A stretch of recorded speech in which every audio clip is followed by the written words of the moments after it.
DCM dinner party CM ಆಪ್ತರ ವಿಶ್ವಾಸ ಗಳಿಸಿದ ಖುಷಿಯಲ್ಲಿ ಡಿಸಿಎಂ ಹೈಕಮಾಂಡ್ ಮುಂದೆ ಶಕ್ತಿ ಪ್ರದರ್ಶನಕ್ಕೆ ಸಜ್ಜಾದ ಡಿಕೆ ಶಿವಕುಮಾರ್. ಬೆಂಗಳೂರು ಕೆಪಿಸಿಸಿ ಅಧ್ಯಕ್ಷರಾಗಿ 6 ವರ್ಷ ಪೂರ್ಣಗೊಳಿಸಿದ ಹಿನ್ನೆಲೆಯಲ್ಲಿ ಮಾರ್ಚ್ 10ರಂದು ನಡೆದ ಡಿನ್ನರ್ ಮೀಟಿಂಗ್ನಲ್ಲಿ ಡಿಸಿಎಂ ಸಿಎಂ ಗದ್ದುಗೆ ಗುದ್ದಾಟದ ನಡುವೆ ಬಾಂಧವ್ಯ ಬೆಸೆದಿದೆ ಎಂದು ಕಾಂಗ್ರೆಸ್ ವಲಯದಲ್ಲಿ ಕೇಳಿಬರುತ್ತಿರುವ ಮಾತಾಗಿದೆ. ಡಿಸಿಎಂ ಡಿನ್ನರ್ ಪಾರ್ಟಿಯಲ್ಲಿ ಮುಖ್ಯಮಂತ್ರಿ ಸಿದ್ದರಾಮಯ್ಯ ಅವರು ಫುಲ್ ಎಂಜಾಯ್ ಮಾಡಿದ್ದು, ಕಾರ್ಯಕ್ರಮದಲ್ಲಿನ ಸಂಗೀತ ಕೇಳುತ್ತಾ ಡಿಸಿಎಂ ಡಿಕೆ ಶಿವಕುಮಾರ್ ಅವರ ಜೊತೆ ಭರ್ಜರಿ ಹರಟೆ ಹೊಡೆದಿದ್ದಾರೆ. ಇದಲ್ಲದೆ ಸಚಿವರು ಹಾಗೂ ಶಾಸಕರ ನಡುವೆ ಸಿಎಂ ಡಿಸಿಎಂ ಸಾಕಷ್ಟು ಮಾತುಕತೆ ನಡೆಸಿದ್ದಾರೆ.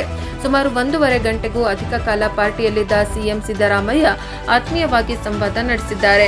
ಸಿಎಂ ಟೀಮ್ ಹಾಗೂ ಡಿಸಿಎಂ ಟೀಮ್ ಸಚಿವರು ಶಾಸಕರು ಡಿನ್ನರ್ ಮೀಟಿಂಗ್ನಲ್ಲಿ ಉಪಸ್ಥಿತರಿದ್ದುದು ಮತ್ತೊಂದು ವಿಶೇಷವಾಗಿತ್ತು. ಮಾಜಿ ಸಚಿವ ಕೆಎನ್ ರಾಜಣ್ಣ ಕೂಡ ಡಿಸಿಎಂ ಪಾರ್ಟಿಯಲ್ಲಿ ಭಾಗಿಯಾಗಿದ್ದರು. ಸಚಿವರಾದ ಪರಮೇಶ್ವರ್, ಜಾರಕಿಹೊಳಿ, ಜಮೀರ್ ಅಹಮದ್ ಕೂಡ ಭಾಗಿಯಾಗಿದ್ದರು. ಸುಮಾರು 125 ಶಾಸಕರು ಡಿನ್ನರ್ ಸಭೆಯಲ್ಲಿ ಭಾಗಿಯಾಗಿ ಕೆಪಿಸಿಸಿ ಅಧ್ಯಕ್ಷರಿಗೆ ಶುಭ ಹಾರೈಸಿದರು. ಈ ಮೂಲಕ ಡಿಸಿಎಂ ಕರೆದಿದ್ದ ಡಿನ್ನರ್ ಪಾರ್ಟಿ ಫುಲ್ ಸಕ್ಸಸ್ ಆಗಿರುವ ಖುಷಿಯಲ್ಲಿ ಡಿಕೆ ಶಿವಕುಮಾರ್ ಕಾಣಿಸಿಕೊಂಡಿದ್ದರು ಎನ್ನಲಾಗಿದೆ.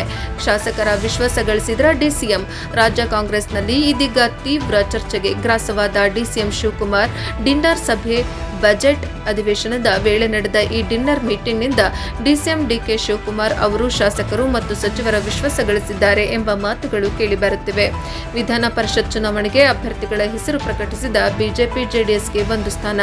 ಬಜೆಟ್ ಅಧಿವೇಶನದ ಬಳಿಕ ಅಧಿಕಾರ ಹಂಚಿಕೆ ಆಗೋದು ಫಿಕ್ಸ್ ಎಂಬ ಮಾತುಗಳು ಕಾಂಗ್ರೆಸ್ ಪಡಸಾಲೆಯಲ್ಲಿ ಕೇಳಿಬರುತ್ತಿದ್ದು, ಈ ಡಿನ್ನರ್ ಪಾರ್ಟಿ ಮೂಲಕ ಡಿಸಿಎಂ ದೆಹಲಿಯ ನಾಯಕರುಗಳಿಗೆ ಸ್ಪಷ್ಟ ಸಂದೇಶ ರವಾನೆ ಮಾಡಿದ್ದಾರೆ ಎಂಬ ಮಾತುಗಳು ಕೇಳಿಬಂದಿವೆ. ಡಿನ್ನರ್ ಮೀಟಿಂಗ್ ಮೂಲಕ ಶಾಸಕರ ಸಂಖ್ಯಾಬಲ ಹೆಚ್ಚಿಕೊಳ್ಳಲು ಮುಂದಾದ ಡಿಕೆಶಿ ಪ್ಲಾನ್ ಸಕ್ಸಸ್ ಆಗಿದ್ದು, ಬಜೆಟ್ ಅಧಿವೇಶನದ ಬಳಿಕ ಹೈಕಮಾಂಡ್ ಮುಂದೆ ಶಕ್ತಿ ಪ್ರದರ್ಶನಕ್ಕೆ ಡಿಕೆಶಿ ಪ್ಲಾನ್ ಮಾಡಿದ್ದಾರೆ ಎಂದು ಕಾಂಗ್ರೆಸ್ ಮೂಲಗಳು ತಿಳಿಸಿವೆ. ರಾಜಕೀಯ ವೈರಿಗಳೆಂದೇ ಬಿಂಬಿತರಾಗಿದ್ದವರು ಮೀಟಿಂಗ್ನಲ್ಲಿ ಭಾಗಿ. ಡಿಕೆ ಶಿವಕುಮಾರ್ ಅವರ ಡಿನ್ನರ್ ಮೀಟಿಂಗ್ನಲ್ಲಿ ಸಿಎಂ ಸಿದ್ದರಾಮಯ್ಯ ಅವರ ಆಪ್ತರಾದ ಕೆಎನ್ ರಾಜಣ್ಣ, ಸತೀಶ್ ಜಾರಕಿಹೊಳಿ, ಜಮೀರ್ ಅಹಮದ್ ಖಾನ್ ಪಾಲ್ಗೊಂಡಿದ್ದು ಮತ್ತೊಂದು ವಿಶೇಷವಾಗಿದ್ದು, ರಾಜಕೀಯ ವೈರಿಗಳೆಂದೇ ಬಿಂಬಿತರಾಗಿದ್ದರೂ ಕೂಡ ಅವರು ಈ ಸಭೆಯಲ್ಲಿ ಪಾಲ್ಗೊಂಡಿದ್ದು ವಿಶೇಷವಾಗಿತ್ತು.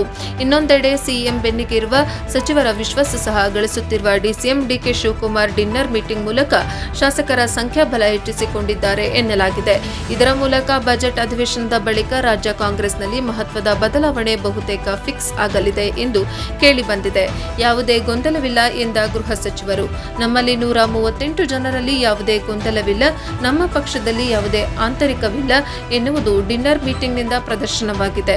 ಇದರ ನಡುವೆ ಸ್ಥಾನಮಾನಗಳನ್ನು ಕೇಳುವುದು ಸಹ ತಪ್ಪಲ್ಲ. ಕೆಲವರಿಗೆ ಅವರಿಗೆ ಬೇಕಾದ ಸ್ಥಾನಮಾನಗಳನ್ನು ಕೇಳೋಕೆ ಅವಕಾಶ ಇದೆ ಎಂದು ಪಕ್ಷದ ಚೌಕಟ್ಟಿನೊಳಗೆ ಆಗುತ್ತೆ ಎಂದು ಗೃಹ ಸಚಿವ ಜಿ ಪರಮೇಶ್ವರ್ ತಿಳಿಸಿದ್ದಾರೆ. ಬೆಂಗಳೂರಿನಲ್ಲಿ ಈ ವಿಚಾರ ತಿಳಿಸಿದ ಅವರು, ಸ್ಥಾನಮಾನಗಳನ್ನು ನೀಡುವ ಬಗ್ಗೆ ಹೈಕಮಾಂಡ್ ತೀರ್ಮಾನ ಮಾಡುತ್ತೆ ಎಂದರು. 8-10 ತಿಂಗಳಿನಿಂದ ಮಾಧ್ಯಮಗಳಲ್ಲಿ ಒಂದಲ್ಲ ಒಂದು ರೀತಿ ಹೇಳಿಕೆಗಳು ಬರ್ತಾ ಇದ್ದಿದ್ದು ರಾಜಕಾರಣದಲ್ಲಿ ಸ್ವಾಭಾವಿಕ. ಅದಕ್ಕೆ ಬೇರೆ ಪಕ್ಷದವರು ಕಾಂಗ್ರೆಸ್ ಪಕ್ಷ ಒಡೆದು ಹೋಗಿದೆ ಅನ್ನುವುದು ಸರಿಯಲ್ಲ ಎಂದರು.